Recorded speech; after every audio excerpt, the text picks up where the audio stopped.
All right. Hello, everybody. Today we are here with Rebecca Tracey from the Uncaged Life. So Rebecca is the personality and genius of that site, and one of those people where whatever you see from her, you always just think, wow, she nails it every time, which is no doubt how she ended up on the 100 best sites for solopreneurs, for sure. But she's so much more than a business coach. She helps solopreneurs, and I love this term she uses, almostpreneurs, get off the ground through one-on-one and group coaching, courses, and awesome retreats. So there's really not much she doesn't do, but now I'll turn it over to Rebecca to tell us a little bit more about herself and her business. Thanks for being here, Hi. Rebecca. Thank you. Thanks for featuring me on your list too. That was awesome. That was a nice surprise. There's definitely lots that I don't do, but there's a lot that I do. So do you want me to just give you the gist of like what the Uncaged Life is? And Yeah, that'd be great. I say we sometimes. If I say we, it's just me. Sometimes I like to pretend like there's a massive team. It's really just me.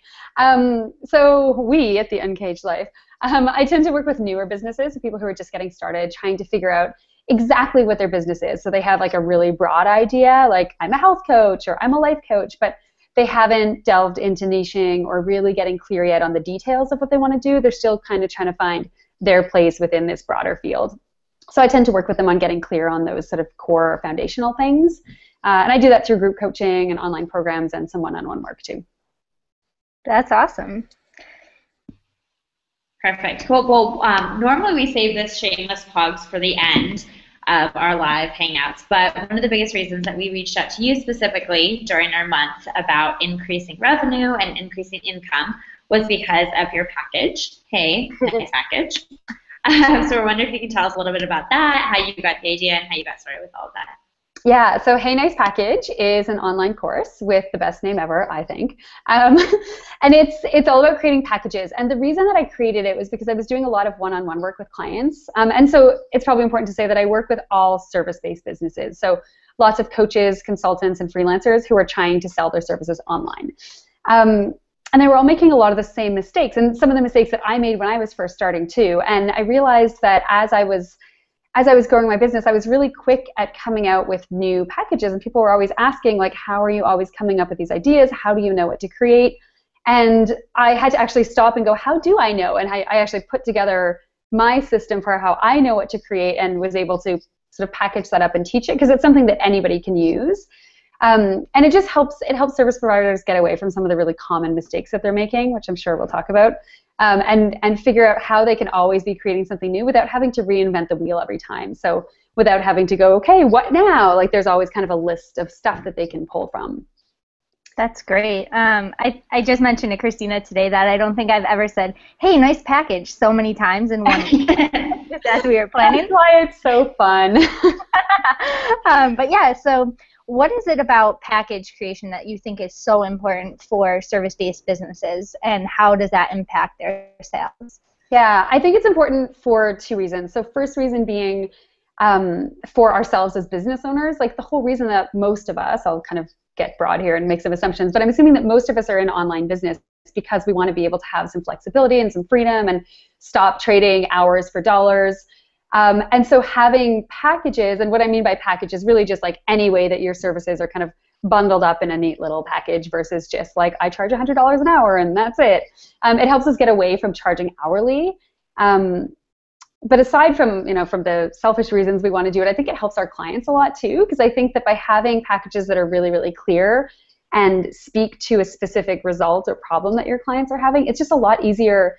Number one, it's easier for us to sell, but it's also easier for clients to feel safe buying because they have a better sense of how long your work is going to take and how much it's going to cost versus this like very open-ended thing that a lot of coaches in particular tend to do, where it's like, well, we'll just meet once a week and it's X number of dollars an hour and we'll see how it goes. And I think for clients, it's really scary to say yes to paying a bunch of money without really knowing what the end point is. So it helps clients feel a little bit more secure in buying because they know how long it's going to be and they know exactly what they're going to get at the end of it. So there's no surprises. There's no wondering if this is the right thing for them or not. Yeah, that's a really good point. I actually, before I took my freelancing full time, I worked in travel and tourism.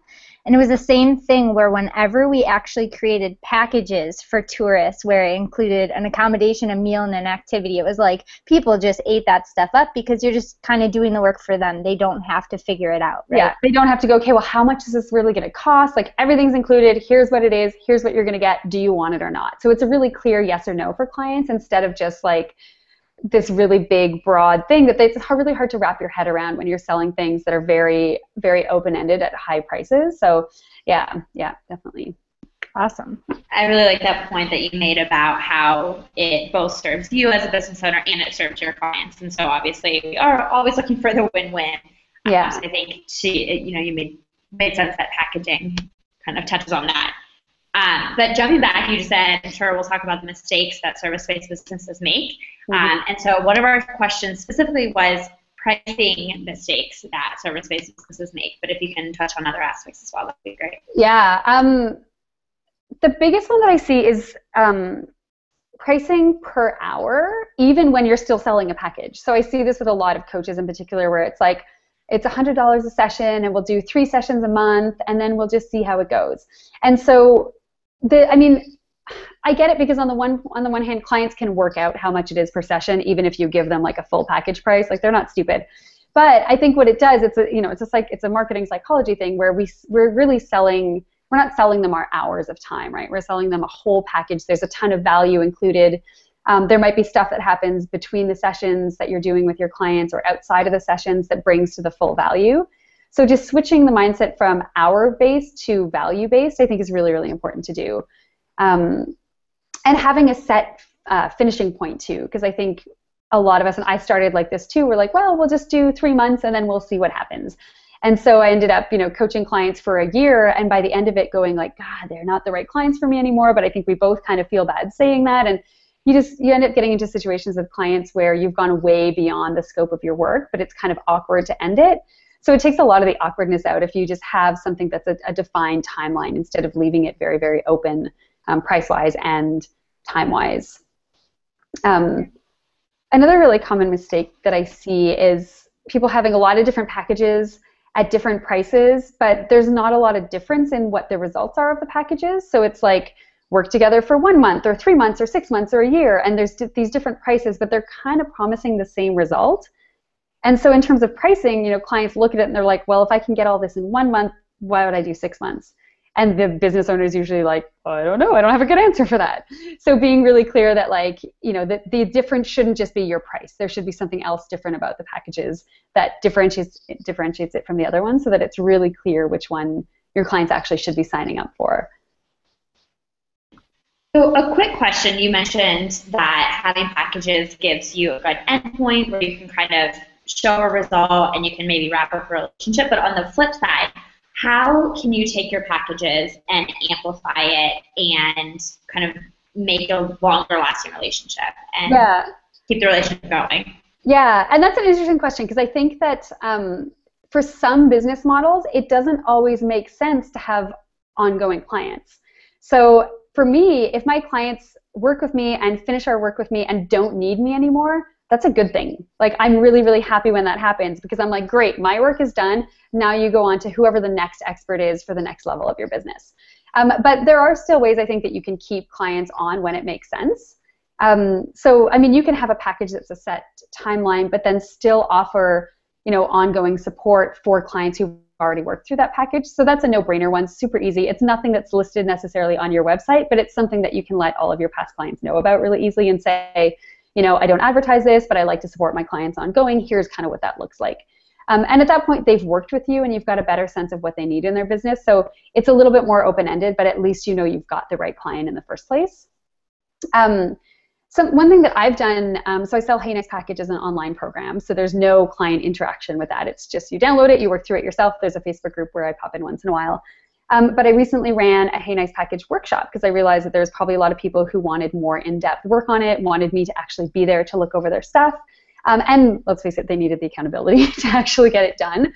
So I offered a workshop where we worked for a full day on their packages to anyone who had previously bought the course.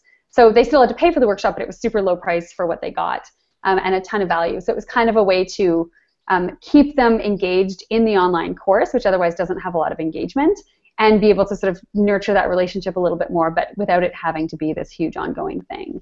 So I think there's ways to get creative with it for sure.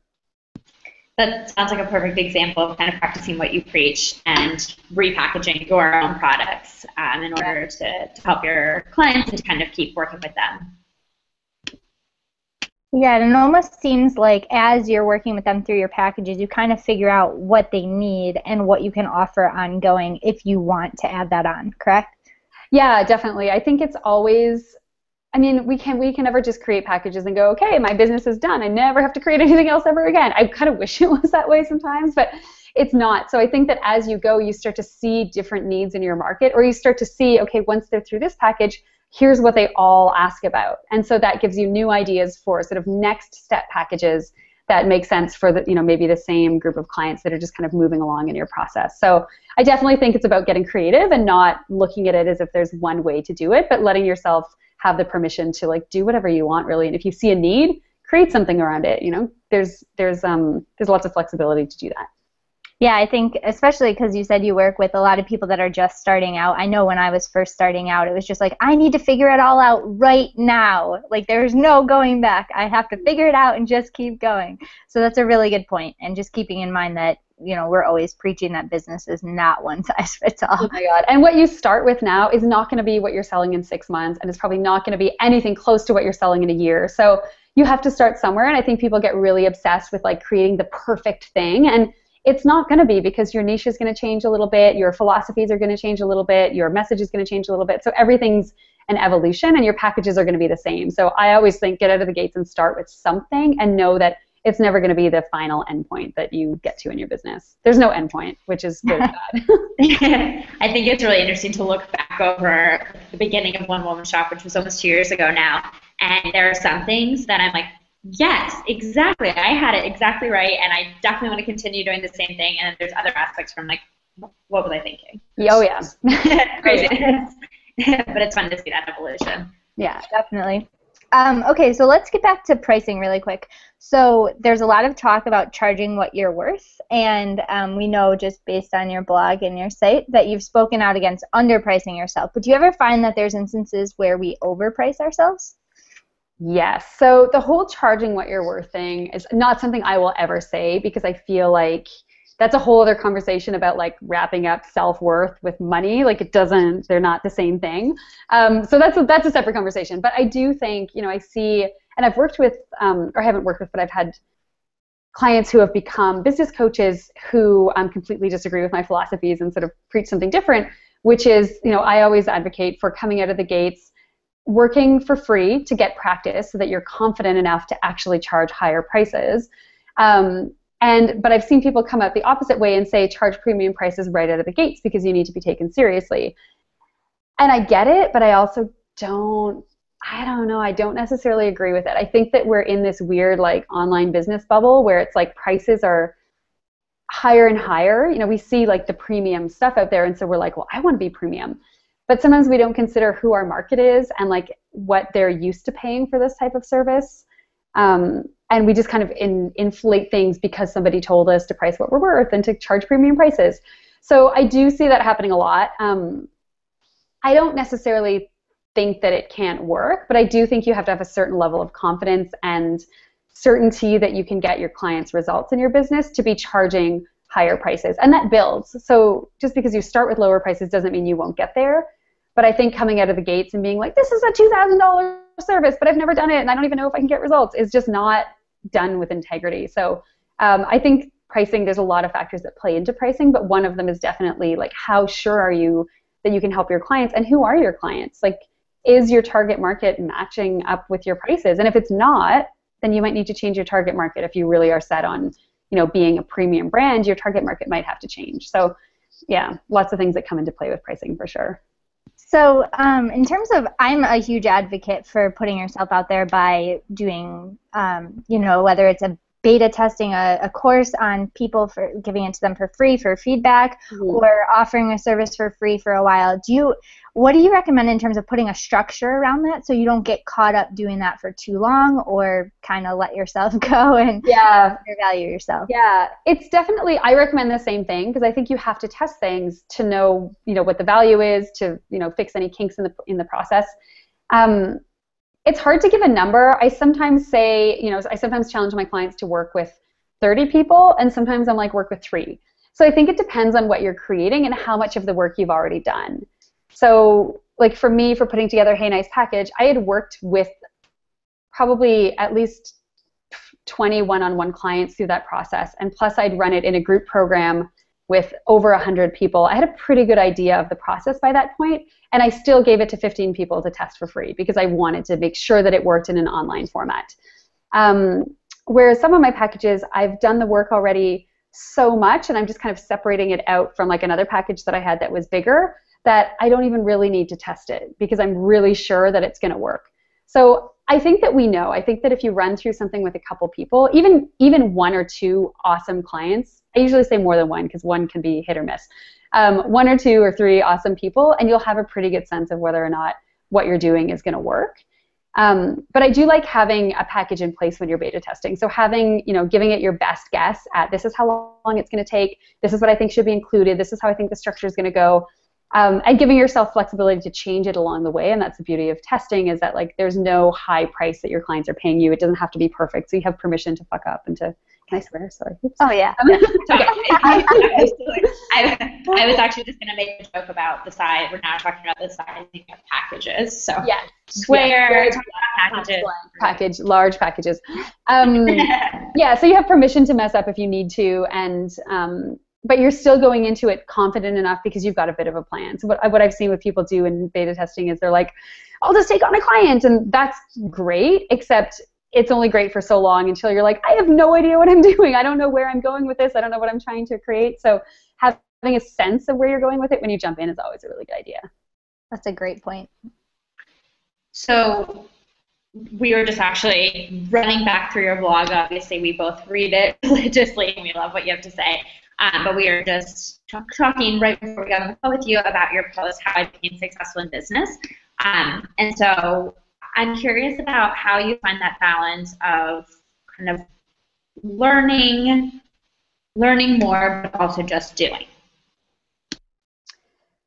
I think that learning more comes from doing. Like, I really believe that there's not much of my business that I sit back and I strategize like with paper and pen and like planning. Like most of my business personally, and this is because this is how I operate, so everyone's different, but jumping in and just creating and doing and constantly doing is how you end up learning. So I'm a big believer that like, you can plan to a point if you feel like you need some structure to get started, but at some point it becomes a bit of a procrastination strategy, and we've all done that where we're like, I'm just going to map out every little aspect of this, and like you don't do anything for months. So I always think if you find yourself like nitpicking over details of something, it's time to stop and actually start creating it or start doing it, and you can come back and nitpick the details later. So anytime there's like procrastination happening or finding that like there's doubts, the answer to me is just get in and actually start doing it, because you're going to learn a lot more than sitting there and thinking about it.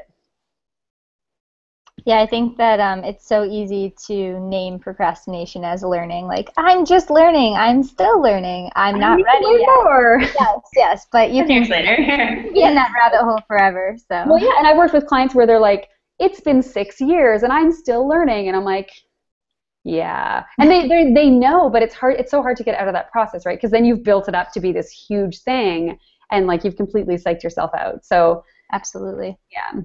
Okay, so when you do see somebody that's stuck, whether it's learning, not feeling ready, whatever it might be, maybe they're not making sales, they launch something and it's just not working, what's the first question you ask, or a strong piece of advice you give them to get them moving again? The first thing that if it was a client of mine, the first thing that I would want to actually look at would be what they're actually selling. Because I think a lot of people jump to marketing where they're like, oh, my marketing's not working, I need better Facebook ads, or I need like more list building, but it might be the actual product or package that they're selling that's not quite right. So I always want to have a look at it first and just make sure that it's really clear what it is. which sounds funny, but I'm sure you girls, you see this all the time, so you're probably not surprised at how many people are selling things, and you read it and you're like, I don't know what they're selling really. Like, it's really vague. So making sure that it's got a clear target market, it solves clear problems, it's got clear outcomes, how it works is clear. I've read programs where I'm like, is this online or one-on-one, or like, when is it? I don't understand what's happening here. So making sure that it's just like well laid out and is a good program is first. And if that's all done, then it's marketing. Because I think even if you have an awesome package, if you're just promoting it to a list of 200 people, it's sometimes a numbers game, and it's just a matter of needing to reach different people. So looking at the strategy of how they're actually getting it out there and how many new people are seeing it is the next step. So first of all, make sure it's good, and then make sure that you're actually getting it in front of the right people enough that people see it several times and want to buy it. Because I think people will go, well, I emailed my list once. I'm like, it's not enough to sell something, unfortunately. Like, I get emailed my list like 10 times when I'm in launch mode. So people get nervous of being like salesy and spammy. But yeah.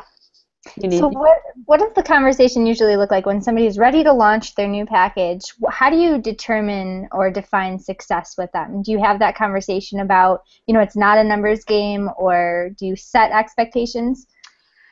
I don't tend to go that far with my clients. I find that I tend to work with them in the like creation stages to the point where they're starting to test it. Okay. And that's about sort of where I go, because that process can take a while. And once clients are in that stage, I find they get it, they're ramped up, they're getting their clients, and they're sort of like off to the races. I do usually have them, figure out, because in terms of pricing, you need to know how many of each package do I want to sell? How many clients can I actually take at one time? Like, can I actually take 20 one-on-one clients? Because for some people's business model, that's what it requires. So getting them to get a sense of how many of each service or package they want to meet each month for targets. Yeah, because I think that that's important to know. I've met coaches where I'm like, well, how many clients do you want? And they're like, as many as I can get. I'm like, well, it's not really a number. So how many hours do you want to work? Yeah, and I used to think that, and I was like, as many clients as I can handle. And then I realized 4 was how many I could handle at once when I was doing one-on-one client work. And the number was way lower than I thought. And so I was like, shit, well, if I'm going to have 4 clients, my prices need to be higher, and I need to be selling other things. So it helped me really plan a business model that was going to work for me versus just going, oh, the one-on-one client sounds good, because it didn't sound good when it came to the reality of it. So that's a great point. So perfect segue. You mentioned selling other things. So we talked a lot during our last OWS chat, which is our monthly Twitter chat, about expanding income, and something that came up pretty much by everyone was the idea of introducing passive income, specifically in the form of ebooks. We're wondering your other revenue streams, and if you can talk a little bit about how the importance of having a variety of revenue streams. Yeah, so the bulk of my income comes from my group program, which is a month-long group program that I run about 5 times a year. Next up is probably my one-on-one services, and then last is my online programs. So that gives you kind of an idea of the breakdown. Obviously, everybody wants to sell things online and just make money while they sleep. I mean, not everybody, but most people. For most people, that sounds like not a bad idea. And it's totally possible, but I think where people go wrong is they assume that they can just create it and put it up there and then it's going to sell a bunch. And it's not. I mean, even if you have great traffic to your site, you still have to do work to get the traffic to your site, right? So there's constant marketing. Nothing is passive in business ever, unless you're, we've all seen those business models where they have like hundreds of thousands of subscribers and there's like one online course that they sell and it's very like niche-y. But again, there's tons that goes into that. So I think having a variety is super important. It doesn't mean that it has to be, one-on-one and group and online, and it doesn't have to be that many different income streams. But if your model is only going to be online courses, you need to make sure that you've got the numbers behind it. You need to make sure that you understand that as a business model. You need to see how the courses that you create are going to fit together and price-wise, what they're going to look like. You need to make some decisions about whether they're going to be evergreen courses that people can buy all the time, or whether they're things like B-School where they launch once or twice a year and that's it. And obviously that's a whole different business model. So it's possible, but I do think, especially when you're starting out, to build up your expertise with different ways of doing things is going to help you really get a sense of how you like to work. Because I know a lot of us work with clients, and the reason that a lot of us wanted to go into this business is because we love working with people. And so then I see people get kind of onto their computers and sucked into online business, and they're like, I don't talk to anybody, I don't see anybody, it's just me and my computer, this is not the life that I want. And they actually miss that client work. So giving yourselves a chance to actually like try out different ways of doing things is a pretty good idea before you make any solid decisions about, you know, the one major income stream that you want to be working with. I think that's a great point. I think two good points, two takeaways from that about how passive income is pretty much a misnomer, which I would totally agree with. Somebody just wrote a blog post about, I'll have to find it, but about how passive income is not actually passive. So great point there. And then I really like that point about being able to experiment in different ways. I used to do client work, and I realized pretty quickly, not my thing. That I like to kind of do more coaching or group work. So I think that's a really good point as well. So a little bit more on Hey Nice Package. We're wondering if using our recent Building Your Online Community course as a case study, or using other examples of people you've worked with through Hey Nice Package, if you can kind of walk us through the modules and how you would amplify packages with what you teach. Yeah. Okay. So I read your sales page for your new course, and there was only one thing that I noticed. Obviously, you guys kind of know what you're doing. You have it, you have it nailed. The only thing that I would notice that's not even like a major thing that you have to change, but you would want to make sure that you guys were really clear on is there's different options, right? So you guys have a like buy it and self-study version, or a group version, or a one-on-one version. My only question as a client might be, like, which one do I need? Like, what's the difference between the one-on-one and the group? Why should I sign up for one or the other? So as long as you guys can clearly answer that question to a client, then you're good to go. But I find that that's one of the things where clients don't really know. They're like, well, why would I do one-on-one for all this much more money when I could just do the group? Or like, why do I even need the accountability and support? So I think as long as you girls have good answers for that stuff, then you're good to go. But it's definitely something to think about with everything that you create. You want to make sure that your clients aren't confused by the different options that are there. That is a very good point. Taken under advisement. So could you answer those questions? And I think that's with a lot of packages, what's the difference between one-on-one and the group? So if you ever have a client who wants to buy in but they're not sure, you want to feel really confident selling them on the one that's best for them, not just feeling like you have to sell them the highest one, which I think is what often happens where, coaches and consultants will be like, well, there's these 4 options, and clients are like, well, which one do I need? And then they're like, the most expensive one, obviously. And it shouldn't be based on what's most expensive. It should be on what the client actually needs. So just being really clear on what the differences are between the different options is always really important. Yeah, that's a great point. I think we see that with our membership options too, because we have 2 different levels that we offer membership at. Since we're all about caffeine, it's coffee and espresso. And oftentimes we get people that are applying for espresso, and we're kind of like, well, you seem like you probably don't need everything that's at espresso. Let's talk you down to coffee. Whereas some people apply for coffee, but they're very specific about what they want, and they can only get that at espresso. So it really is analyzing where the client is at, knowing what you're offering. That's a great point. Yeah, super important. With other clients, I'm trying to think, I had an example of a client recently who we did some really good work with on her packages. She was a health coach, I believe.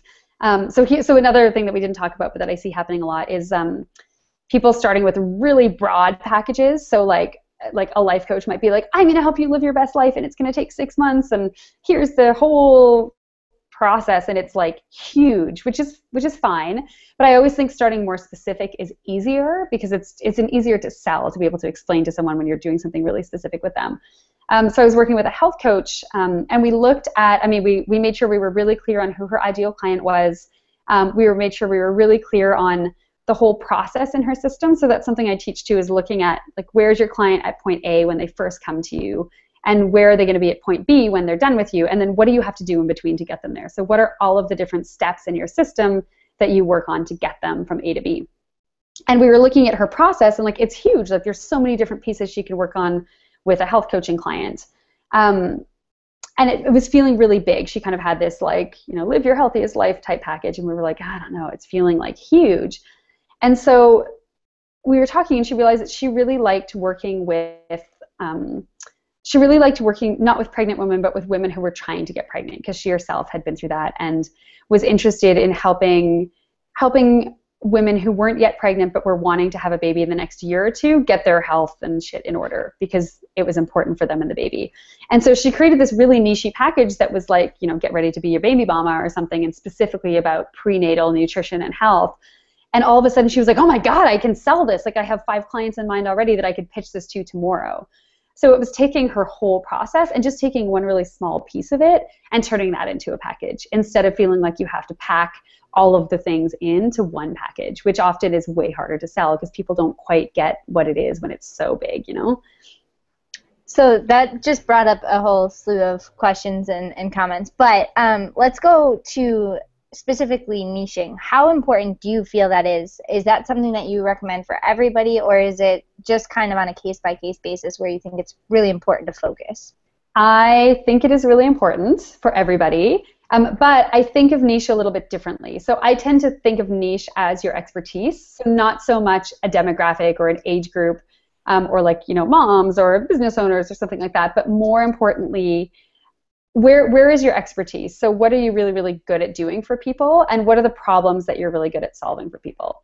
And I think that if you can get really clear on the problems that your business is going to work on with someone, and like how your work with them is going to solve those problems, it doesn't really matter that like the ins and outs of your niche. And like, I'm sure we've all done ideal client avatar type stuff can be important for branding, but in terms of, you know, creating packages and really getting clear on your niche, it's not as important as getting clear on what problems you solve. So I do think it's important to know what you actually do in your business and who it's for, but I don't necessarily believe that like such a defined niche as I'm sure we see it taught is necessarily the way to go.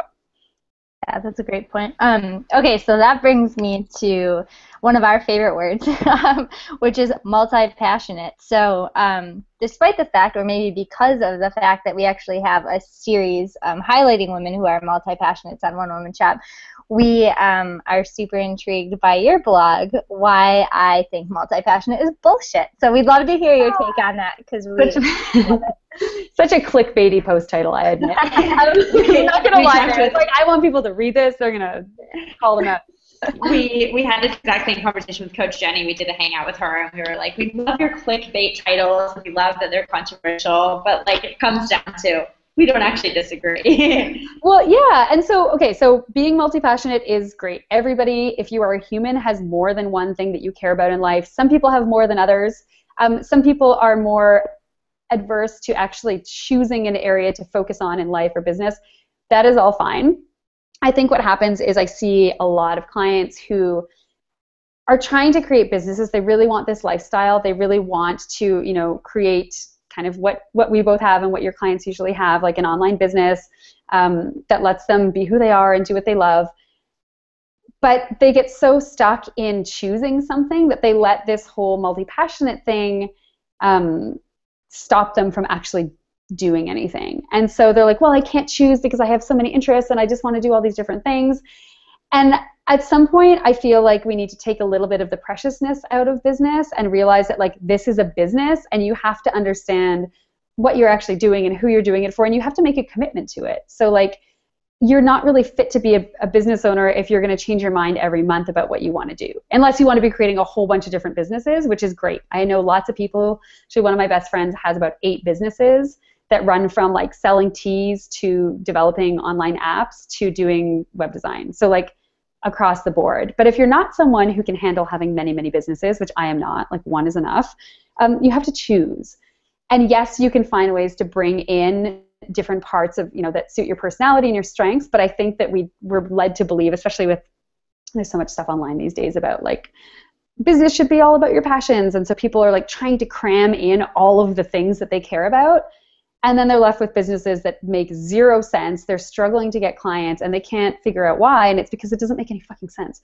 So I think you can be multi-passionate, but I think when it comes to business, you do have to make some choices about which of those passions make sense together and which ones need to be separate from the business and stay as hobbies or just, you know, lifestyle aspects. I think that's a really good point. And you know, we see this a lot. I think we see it with ourselves. We see it with other people. So I think like we mentioned, one of the things that we love about your business and your blog and your social media is that you touch on these issues that are thought-provoking and are sometimes controversial. So do you have any other kind of tough love advice that you want? Cool. Tell us everything. What makes you think she's all about tough love? I don't know how I got that. Yeah, I'm really nice though, but that's the thing. My clients are like, I thought you were really mean. I'm like, no, I'm not mean. I just don't want to bullshit you. So one of them that I'm sure you guys have seen on my site is about life coaching as a business. So yeah, I have a blog post called Life Coaches Don't Quit Your Day Jobs.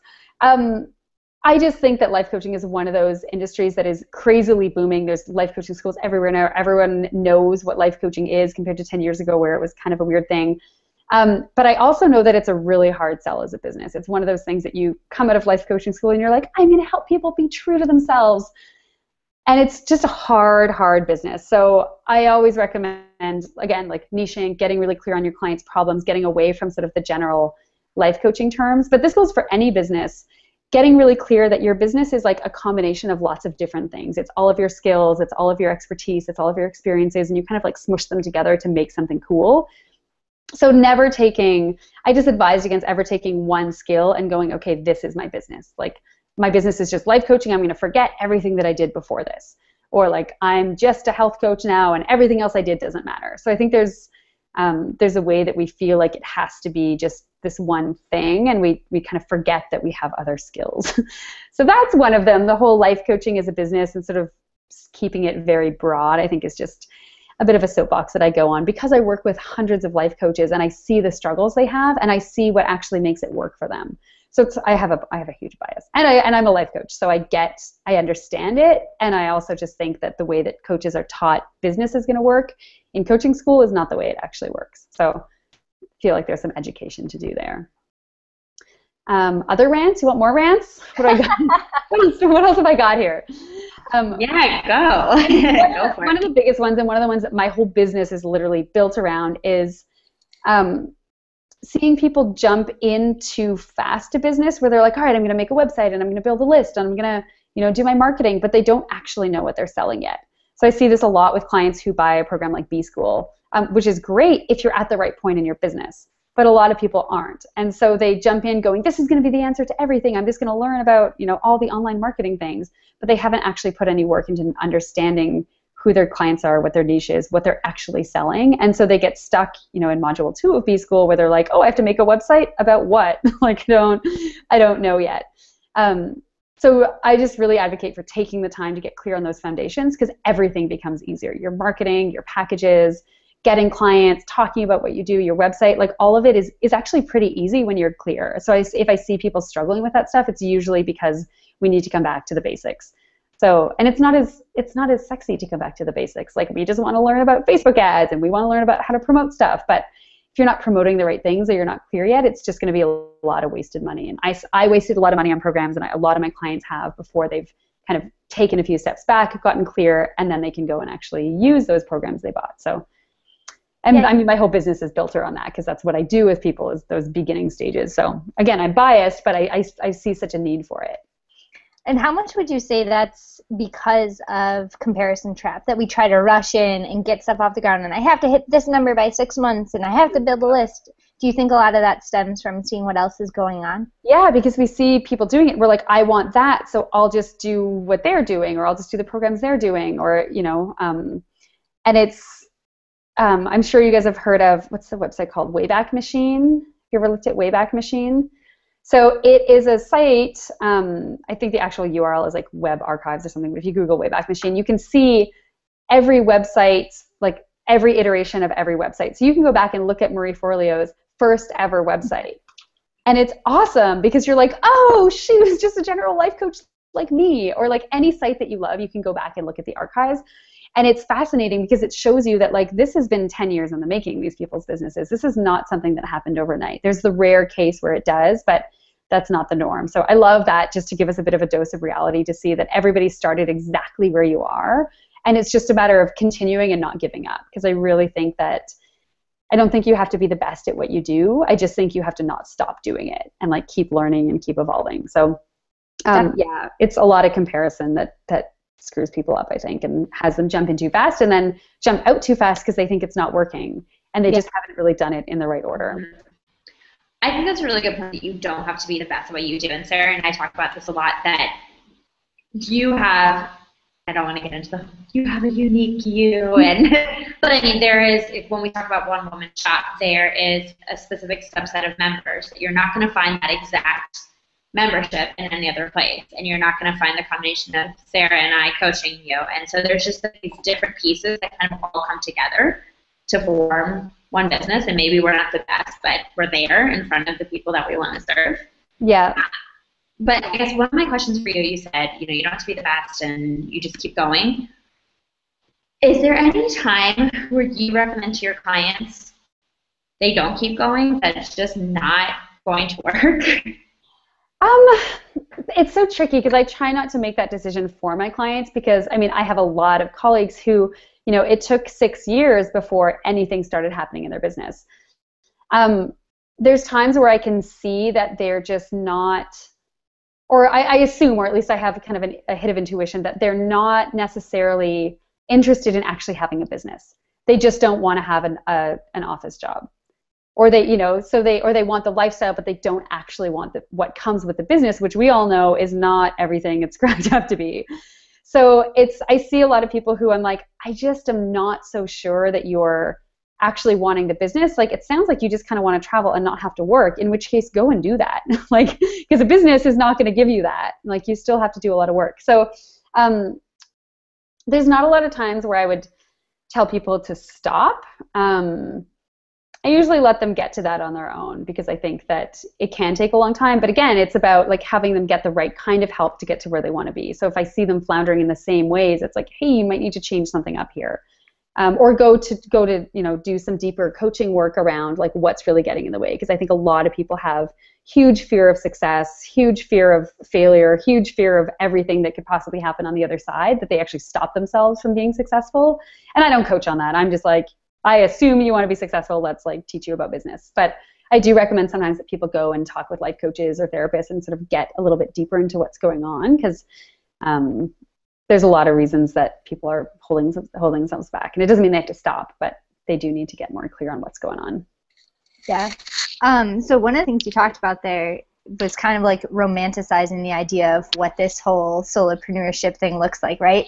And one of the things we absolutely know is that it's different for everybody. So going back to that, we know that you obviously do a lot between your coaching, your retreats, everything. Do you have, and we like to ask this of all our guests, do you have a typical day, week, or month in your business? Or is it just kind of as you go, you figure it out? It's pretty typical and it's pretty boring. So like my day to day, because I don't travel a ton anymore. I mean, I do for like shorter stints. I go on a lot of rock climbing trips. I go on, my retreats and stuff, but it's not like I'm gallivanting around Southeast Asia every day for a year. Like my business is not like that. So my weeks are pretty boring. I like get up, I sit in front of my computer for way too long. I might go to a yoga class.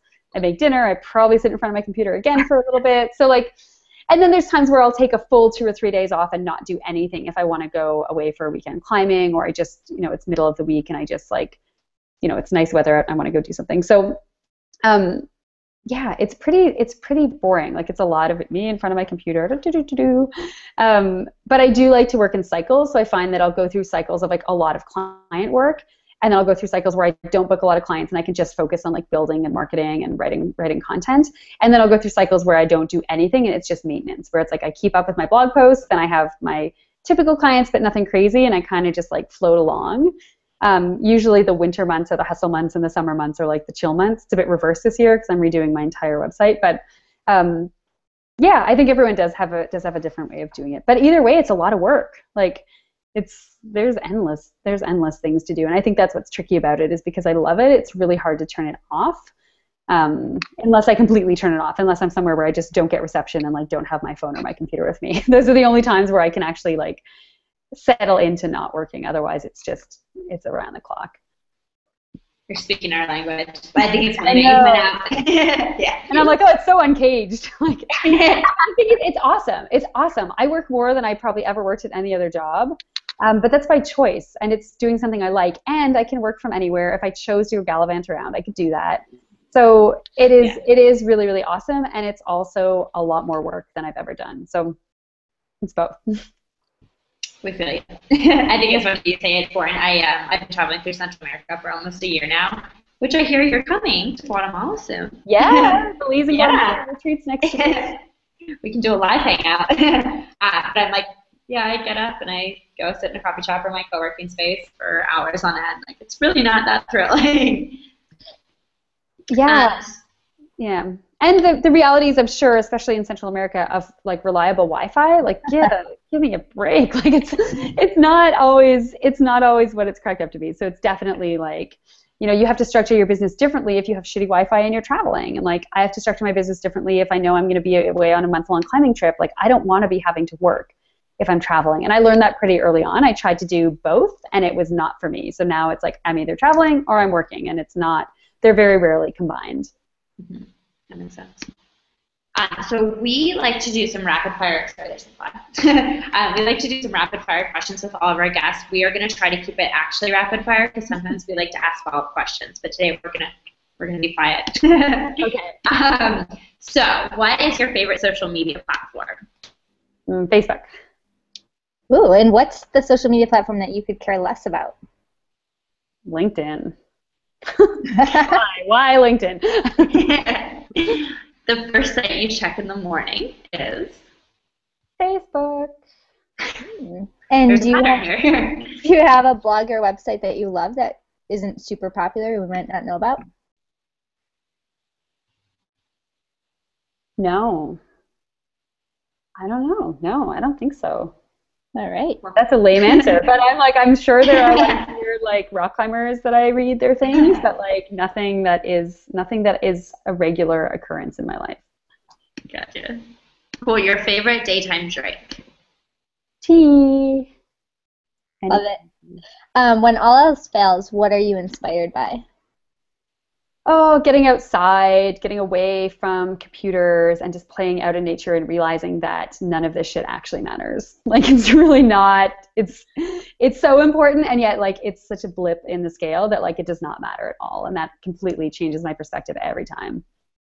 I love that. Sorry. Love it. Sarah, we promised. And our last rapid fire question, the best part about being one woman shop is? Oh, that you get to really do whatever you want. I mean, you guys are a two-woman shop, so it's probably a little bit different. But I mean, there's no one to run decisions by. If I want to launch something or take something off the shelves, like I just get to literally make that decision and do it, and that is awesome. And scary sometimes, but awesome. Yes, definitely. Okay, so let's do one more chance for you to tell us kind of what you're working on, what you want people to know about, and how people can find you. Okay. Well, I'm at the Uncaged Life, soon to have a full makeover in a couple months. I hang out a lot on Facebook, as you found out in my rapid fire questions. So I have a Facebook community that I'm sure you guys know about, which is just, so you can get in there at theuncagedlife.com/community, and it's awesome. There's like 4,000 people in there, and they're all starting businesses, and they're all super smart about things that I'm not smart about, so I ask a lot of questions in there when I need help. And then I'll be in Central America next year. Yay! Where are you at? Sorry, I am in Antigua, Guatemala. Oh, you are there. Okay, so I'm running a retreat in Antigua next year. I know. It's kind of here. Okay, that's awesome. It's kind of a secret retreat. It's only for clients only, but I do run a more general one in Belize every January, the Catalyze retreat. So that is basically business building and adventure in the jungle for a week, and it's so awesome. It's awesome. So I'll be there. It's open. We're not fully marketing yet, but it is definitely open for business. So the catalyzeretreat.com can find you all the information about that. Awesome. Well, thank you so much for being here today, Rebecca. We can't wait to share this with our members. Yeah, thank you guys so much for having me. Thank you. Nice to put a face and voice to the blog.